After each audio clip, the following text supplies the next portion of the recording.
Are you worried about buying a house in Tampa Bay and then finding out it's in a flood zone? After what we saw with Hurricanes Helene and Milton in 2024, whole neighborhoods underwater, power out for days, and even homes miles inland flooding for the very first time, it's a question you can't ignore. So today, we're breaking down the truth about flood zones here in Tampa Bay, what those storms really taught us, and what you need to know before you buy.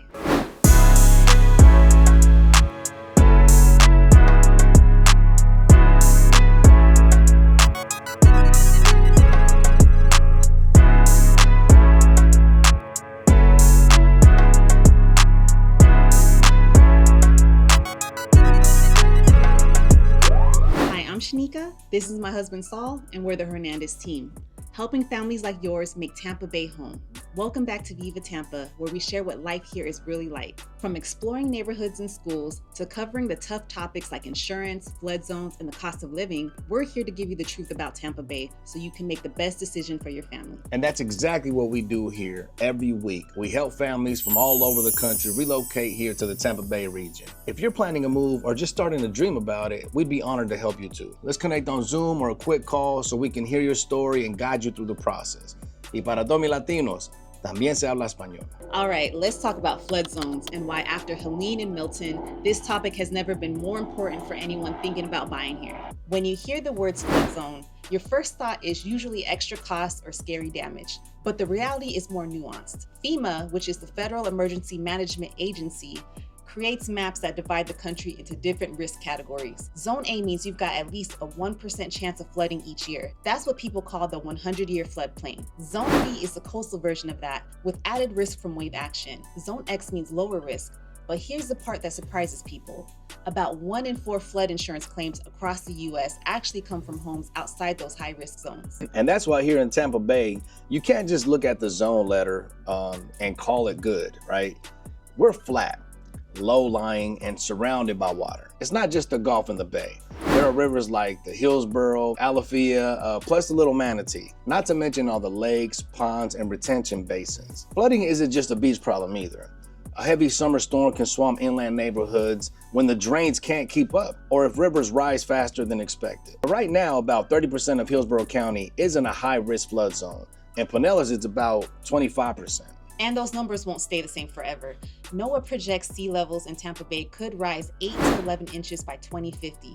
And by the end of the century, that could be 2 to 4 feet. Hillsborough County estimates that shift would put another 50 square miles of land, about 15% or more, into high-risk zones. So neighborhoods that don't require flood insurance now could absolutely need it in the future. Now, all of this hit home in September 2024 with Hurricane Helene. Now, that hurricane made landfall in Florida's Big Bend region as a Category 4, but Tampa Bay definitely felt the punch. Storm surge breakers were shattered, water levels reached 6 to 7 feet above normal. Now, that kind of surge hadn't been recorded in over a century, since the 1921 storm. That devastation was everywhere. In Pinellas County alone, more than 29,000 structures were damaged, and about 17,000 of those were either severely damaged or completely destroyed. Fires broke out on Clearwater Beach when floodwaters mixed with downed power lines. In Manatee County, damage topped $350 million. In Sarasota, another $755 million. Between those two counties alone, losses climbed past $1.1 billion. And closer to home, more than 1,000 rescues had to be carried out as water rose into neighborhoods.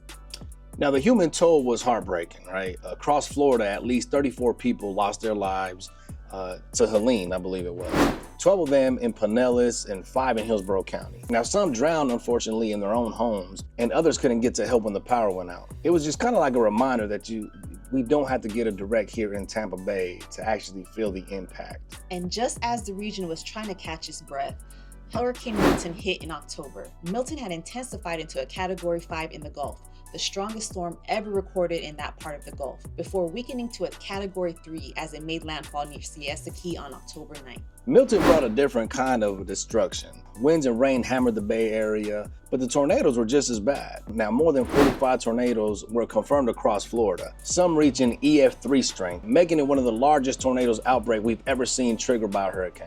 The infrastructure damage was hard to miss. In St. Pete, a construction crane collapsed onto the Tampa Bay Times building. And as you saw in the news, Tropicana's field roof was ripped open, and at least 100 homes were completely destroyed. And on top of that, the agricultural industry was hit hard.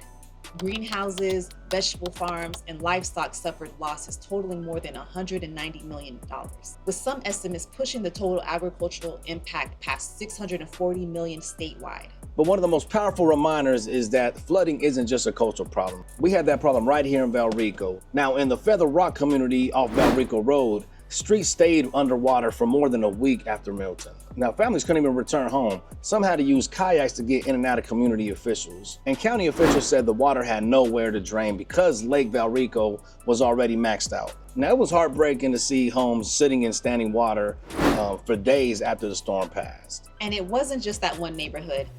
The Alafia River swelled so high that it spilled into nearby communities, turning parking lots and streets into lakes. Rescue teams were out in Valrico wading through waist-deep water, knocking on doors and helping families get to safety. Schools and businesses in the area were shut down, and it drove home how inland towns aren't immune just because they're not sitting on the bay.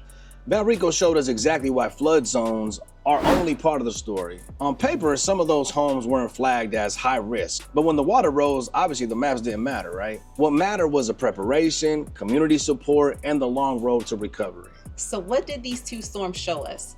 For one, those FEMA maps don't always tell the whole story. Plenty of homes that weren't considered high risk still saw flooding. And second, it showed just how important flood insurance really is. Yes, policies in high risk zones can run $1,200 to $5,000 a year, but things like elevation certificates, flood vents, and building design can reduce that.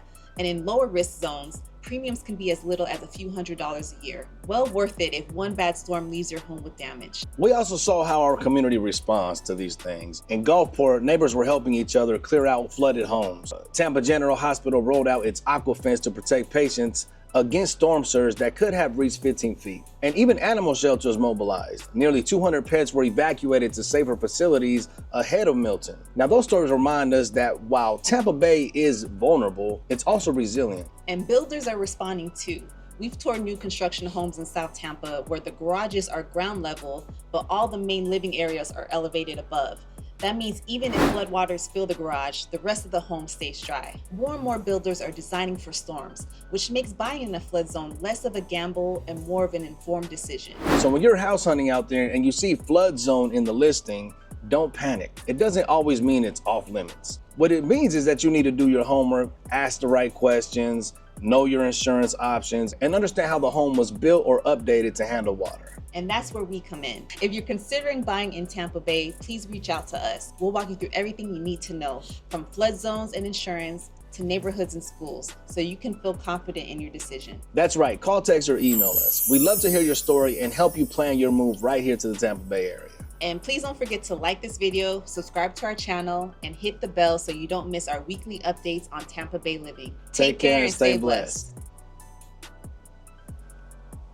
Oh, I can't reach you. I'm sorry, man. Is you again? Yeah. Just have me doing it. Sorry, man. You rewrote it with all of it being me. Just Shanika. You just gave yourself the Spanish line. I'm like, where are you, Saul? Zone V is the coastal version of that, with added risk from I'm just not used to saying those words, like or Alafia. Alafia, actually. It's Alafia. Babe, you're gonna stop me. You better be 100% sure. You stopped me for the past 2 hours trying to figure this out. I need to know for sure, man. I think it was like since 1921. Okay. Since the 1921 storm, man. It's I like didn't say the. Okay, you're right. You're looking at me like I was around in 1921. In Gulfport, neighbors were helping each other. This is killing me. I want to say golf cart so bad, man. I want a golf cart. And golf carts that were helping each other. Man, I'm like struggling today, man. I don't know what is wrong. I thought we said we're good on the morning. Any time of day. Tampa General Hospital rolled out its aqua fence to protect patients from storage.